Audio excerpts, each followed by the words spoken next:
Olá, pessoal. Estamos iniciando aqui a nossa jornada no podcast do Impulsa. A gente tem alguns temas para tratar, mas antes eu quero apresentar o que é o Impulsa e quem são as cabeças pensantes no Impulsa. Meu nome é Thiago de Mello, sou advogado, estou aqui com Álvaro Quintão, Jéssica Brito, e a gente vai começar uma jornada de aprendizado, aprofundamento em determinados temas que a gente já vive há mais de 20 anos. O Impulso é uma reunião de 5 advogados corporativos que têm pensado em como poder ajudar melhor as empresas, tanto no letramento, mas como para pensar a estruturação dessa empresa. E esse é um projeto que, particularmente, eu estou muito apaixonado por ele. E a gente vai começar hoje dando forma a esse projeto com o Álvaro Quintão e a Jéssica Brito. E hoje é o nosso tema principal e eu quero trazer o Álvaro como o nosso elo para o nosso pontapé inicial. Álvaro, muito obrigado de topar construir esse projeto e ele está me deixando muito ansioso porque eu sei que muitas coisas boas vêm pela frente. Álvaro, o que que você pode falar inicialmente para o nosso grupo, para o nosso público do Impulso? Bom, primeiro, prazer estar aqui com você, Thiago, com a Jéssica. A gente que já batalhou tanto, né, em tantas frentes, tá agora nessa frente aqui do Impulsa é para mim um grande prazer. E dizer o seguinte, cara, o Impulsa tá vindo para ficar. Eh, Você usar o Impulsa para ajudar os empresários, os pequenos empresários, aqueles que estão querendo de fato empreender, mostrando um pouco da realidade do país, um pouco das dificuldades de se empreender no país, mas ao mesmo tempo mostrando que é possível empreender e ser bem-sucedido. O Impulsa veio no momento que a gente está precisando muito desse tipo de discussão. Então, para aqueles que não conhecem ainda o Impulsa, vale a pena seguir, vale a pena acompanhar o Impulsa, porque aqui você vai encontrar a forma correta de fazer a melhor gestão para sua empresa, da melhor maneira de prospectar cliente e de não cair no que muita gente cai, né, encerrar as atividades já nos primeiros anos de funcionamento da empresa. Por falar nisso, Álvaro, eu tenho dados, e é uma coisa que a gente vai trabalhar muito aqui no Impulsa. A gente não tem só conhecimento teórico, científico sobre o tema. A gente está usando todo o nosso tempo de experiência no ambiente corporativo e encapsulando isso para entregar para os colegas, para os empresários. E falar nisso, a gente tem que trazer as informações com base em dados. Álvaro, 5 milhões de empresas foram abertas em 2025. 2,4 milhões de empresas encerraram no mesmo período. 37,3% das empresas de 2017 ainda estavam ativas em 2022. E aí vem minha pergunta: qual é o custo do improviso? Ô, Thiago, acho que a gente podia aproveitar e incluir mais alguns números. Por exemplo, em 2024, nós tínhamos 31% da população adulta empreendendo de alguma maneira. É muita coisa. É quase um terço da população adulta, de alguma maneira, empreendendo. E é o que você disse, são empresas que em 2, 3 anos são extintas, param de operar, né, e isso tem muito a ver com o improviso. A gente fala e tem falado muito sobre isso. O grande problema das empresas não está apenas na carga tributária, nos impostos elevados, na dificuldade com o concorrente, está muitas vezes na dificuldade ou na ausência total de gestão, de não conseguir prever ou organizar a sua atividade. Então, eu diria que a gestão é o grande problema que faz com que a maioria, a grande maioria das empresas quebrem ainda nos primeiros anos de existência. Porque ainda, Álvaro, quando ela não quebra, muitas das vezes ela tá trocando moeda, né. Como dizem, tá vendendo o almoço para poder pagar a janta. Tem muitas empresas que não quebraram, elas estão funcionando, mas ainda não estão tendo lucro. Uma folha de pagamento altíssima, uns tributos que não sabem qual é o melhor regime, enquadrar a empresa no Simples, que o Thiago pode falar melhor sobre isso. Muitas das vezes a gente inicia uma empresa como um MEI e vai vendo que essa não é a melhor modalidade, e ainda toda a gestão de pessoas, né. Também é muito comum, todos nós como advogados do meio corporativo, quantas vezes nós não chegamos numa empresa e a gente já ajudou centenas de empresários juntando todos os nossos números aqui, e ajudar a estruturar, crescer, ver resultado, mas quantas vezes nós não chegamos e vimos aquele empresário super desanimado. Uma frase super clichê deles é: "Ah, empreender no Brasil é muito difícil", e quase pensando em desistir. E muitas vezes o empresário, ele se torna o seu próprio funcionário o mais caro, porque ele abre mão de tudo. Começa a trabalhar às 6 horas da manhã, para meia-noite, não consegue delegar, vai prejudicando o casamento, não vê os filhos crescer. Então, quando ele abriu aquela empresa, quando a gente abre, é porque a gente tem um sonho, né? É um CNPJ, a gente vê tudo muito pragmático, mas por trás de cada CNPJ, ele tem um sonho e vai vendo esse sonho se perdendo, porque você quis construir uma empresa para você ter dinheiro para de repente pagar, ter educação para os seus filhos, você quis ter uma flexibilidade para ver os seus filhos crescerem, para ficar com a sua esposa, com o seu marido, e você não consegue mais ver nada disso, né? E o que falta? Uma vez eu ouvi uma frase que falava o seguinte: fazer chega um certo momento que é fácil, porque você tá fazendo, tá no automático e está tudo na sua cabeça. Agora, fazer com que façam, que é difícil, que muitas das vezes a gente fica naquilo: "Ninguém vai fazer como eu sei fazer", porque tá tudo na sua cabeça. Se tá na sua cabeça, não tá em lugar nenhum. Porque a hora que você parar, você não tem um procedimento interno, um regimento interno, você não tem um contrato de sociedade, não é mesmo, Tiago? E o que a Jéssica está trazendo, Álvaro, me remete até um ponto que, Jéssica, é perfeito. A estruturação, ela é precedida por fluxos de organização. E aí um desafio, Álvaro. Como um advogado consegue construir, ter a perspectiva como a perspectiva do advogado ajuda na realização da estruturação, da criação de fluxos de gestão? Tiago, olha só, primeiro ainda que em relação à fala da Jéssica, tudo que ela disse ali tem uma solução: gestão. E gestão parece uma coisa muito genérica quando você fala essa palavra, mas sem a gestão ela está presente em cada ato da empresa. A Jéssica falou ali sobre 3 ou 4 assuntos que todos eles se resolvem com uma gestão. Quando você fala, por exemplo: "A gente tem um problema financeiro, a gente não sabe se está tendo lucro ou não", a gestão pode dizer qual é o preço exato do seu produto. A gestão pode dizer, se você tiver métricas corretas para medir a gestão ela vai poder dizer se o que você está faturando é lucro ou você está pagando para trabalhar. Por isso, muitas vezes, vem essa sensação de que eu trabalhei, vendi, vendi, vendi, produzi, produzi, produzi e não vejo lucro. E não vejo sobra no final do mês. Primeiro, você precisa ter uma métrica clara de qual é o custo da sua produção, qual é o custo do seu negócio. Eu tenho 3 empresas.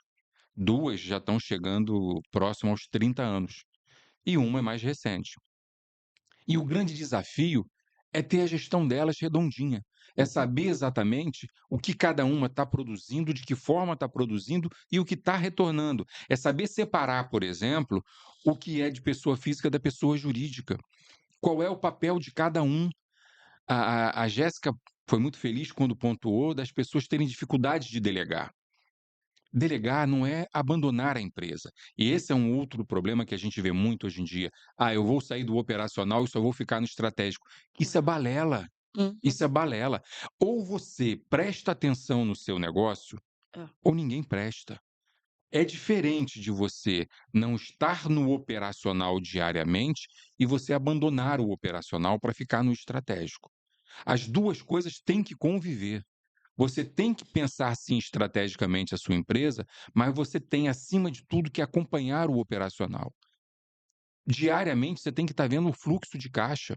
Diariamente você tem que estar vendo se a produção está ou não acompanhando aquilo que foi planejado na discussão estratégica. E isso tudo é gestão. Quando a gente fala do improviso, é porque você não tem métodos determinados, você não tem processos determinados, bem definidos dentro da empresa. Quem faz o quê? Quando faz o quê? Se hoje você não comparece à empresa, quem vai fazer o que você deveria fazer?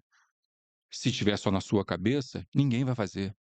Se não tiver processos bem definidos, gestão bem definida, esse é o primeiro ponto para quebrar uma empresa. Por que que eu digo que muitas vezes o problema não é externo, o problema é interno? Jogar a culpa da dificuldade de empreender no Brasil para a carga tributária, todo mundo tem a mesma carga tributária, todo mundo tem o mesmo problema. A concorrência, todo mundo tem a mesma concorrência. Então por que que uns sobrevivem e outros não? O problema é externo? O problema é interno, é gestão. E quando a gente fala de advocacia, muita gente acha que a advocacia serve para apagar incêndio. Isso que eu Quando queria o que você problema falasse. acontece, você chama o advogado para ele tentar te defender. É um erro. O advogado, mais do que ser consultivo, do que ser preventivo, ele tem que fazer parte da gestão.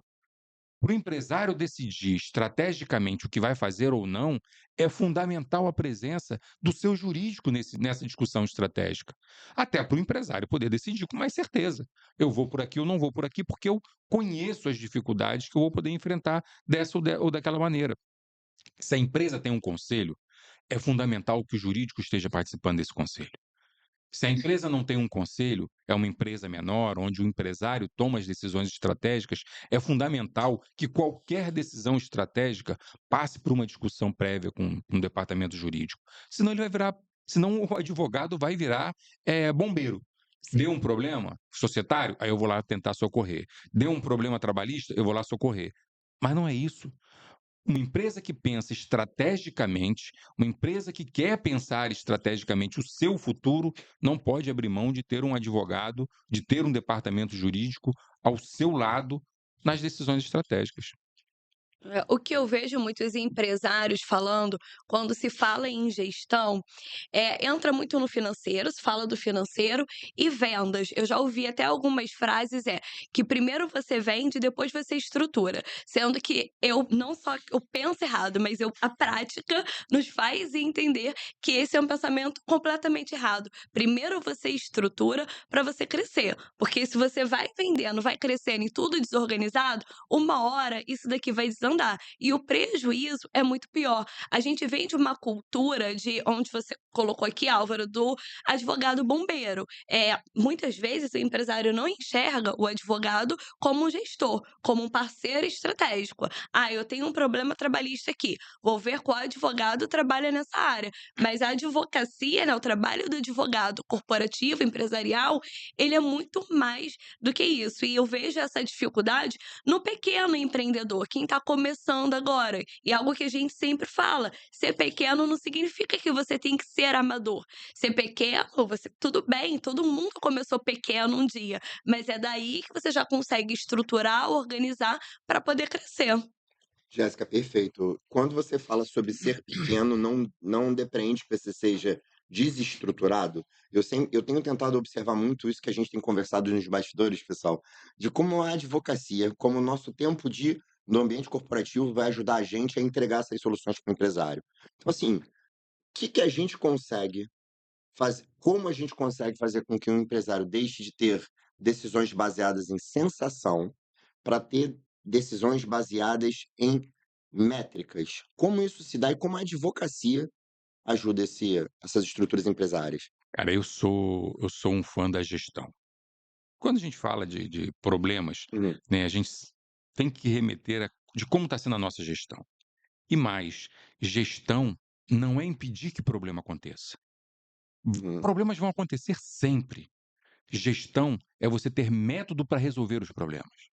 E é isso que tem que ficar muitas vezes na nossa cabeça, tá? Você tem uma gestão redondinha, algo externo vai causar um problema, um empregado seu que vai embora, um cliente bom que foi embora, problemas vão existir, mas você tem que ter métodos. E aí quando você me pergunta, Tiago, como resolver isso? Com métricas. Com métricas. Um grande erro é achar que o advogado, ele não pode participar da gestão. O advogado ele é fundamental participar da gestão analisando métricas. Quanto você um advogado tributário, por exemplo, qual tem sido o faturamento daquela empresa? De que forma eu posso te orientar a entrar ou não num programa qualquer de redução de impostos? O advogado trabalhista, de que forma eu posso trabalhar, sim, estrategicamente, para evitar problemas trabalhistas lá na frente. Agora, se eu sou chamado só na hora do incêndio, tá? Eu sou apenas um bombeiro. Eu não sou um parceiro estratégico para nenhuma empresa.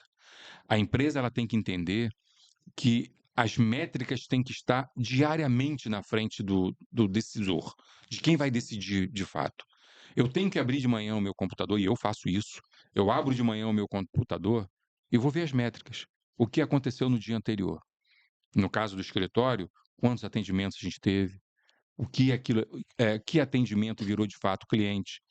Aquele cliente pode trazer lucro ou não para o escritório. Vale a pena continuar com aquele cliente ou não? Muitas vezes é libertador você demitir o cliente. É. Tem cliente que não faz sentido você continuar. E isso é no escritório da advocacia ou em qualquer outra empresa. Quando você pega o cliente apenas para dizer que tá ocupado, pode ter certeza, é prejuízo. O que esse cliente vai deixar de fazer, vai fazer com que você deixe de buscar, é absurdo. Então você tem que saber escolher o seu cliente. Não é só o cliente que te escolhe. Nem sempre o cliente tem razão. Às vezes a melhor alternativa é você não ter aquele cliente. Então o advogado ele pode participar com você dessas decisões. Ele pode mostrar para você se um determinado cliente é ou não vantajoso para o seu negócio. Mas se você não tiver métricas claras para medir esse cliente, para decidir, você vai ter problemas com a sua gestão. Eu acho que muitas vezes falta isso, falta ter a meta, a métrica, o método, o empresário fica naquilo de tem que vender, eu tenho que faturar, mas esquece que o faturamento é diferente do lucro, vê o dinheiro entrando, mas não sabe para onde ele está indo, o que consome mais para poder ver realmente o que é lucro e o que é gasto ali, a quantidade de funcionários que ele tem, e ele mal conhece até os pontos fortes e os pontos fracos dele, o que daria para delegar e o que não daria. Acho que antes até de você delegar, primeiro você tem que chama até de uma análise SWOT, né? O que você é bom, quais são os meus pontos fortes, quais são os meus pontos fracos. E é sempre da pessoa física, mas também da pessoa jurídica. Qual o meu diferencial? Por que eu faço isso? Qual a minha missão, minha visão e os meus valores? E aonde eu quero chegar para a gente fazer o plano de negócios da empresa e a partir daí a gente consegue agregar inteligência artificial, que hoje tem diversas, porque às vezes a gente fala e fica tudo no mundo da ideia, né? Ah, tá, ter métricas, ter meta, mas como que eu vou elaborar a minha meta? Como que eu vou controlar essa métrica e qual seria o tempo ideal? E aí a gente pode citar diversas inteligências artificiais que ajudam, programas, softwares, gestão, mas cada negócio tem sua peculiaridade. Então a gente precisa conversar com cada empresa, entender daquele segmento e saber qual é a visão de cada empreendedor.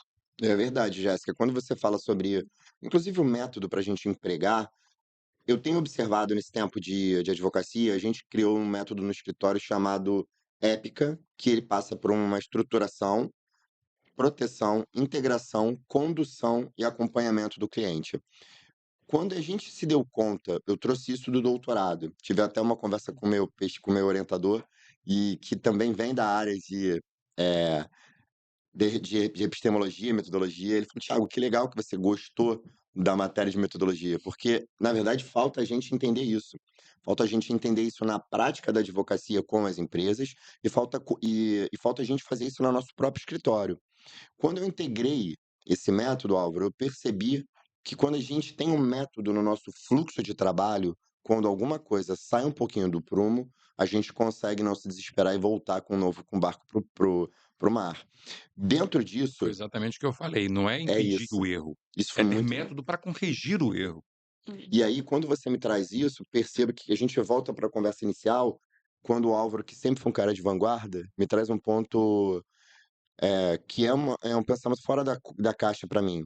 Não estamos mais falando do advogado bombeiro, como a Jéssica trouxe, que é o advogado que cuida do contencioso. Não estamos nem mais falando do advogado preventivo. A gente está falando do advogado que participa da tomada de decisão. O advogado gestor, Bacana. ele é muito mais do que preventivo e consultivo. É o advogado que vai discutir a estratégia com o empresário, vai discutir a estratégia com quem decide. Esse é o papel da advocacia e é o papel de um bom empresário. Ouvir antes de decidir. Não é isso que todo mundo diz? Antes de eu tomar uma decisão, preciso analisar. Analisar com quem? Só com a área técnica? Só com a área da produção? Só com o marketing? Eu vou fazer um novo produto. Vou consultar o marketing para ver se eu consigo vender, se eu consigo publicar. E por que não ouvir um advogado no momento de tomar uma decisão estratégica? Esse é o grande papel do advogado, a partir já de algum tempo, nas tomadas de decisão de grandes empresas.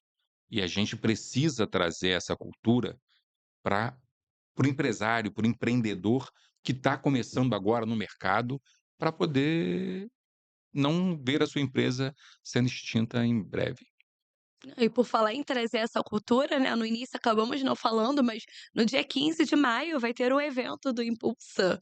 Tiago, acho que a gente pode aproveitar essa oportunidade e falar que é justamente, essa discussão que nós estamos trazendo aqui, nós queremos levar para o dia 15, porque muitas pessoas pensam, né, por que que 5 advogados estão falando sobre consultoria empresarial?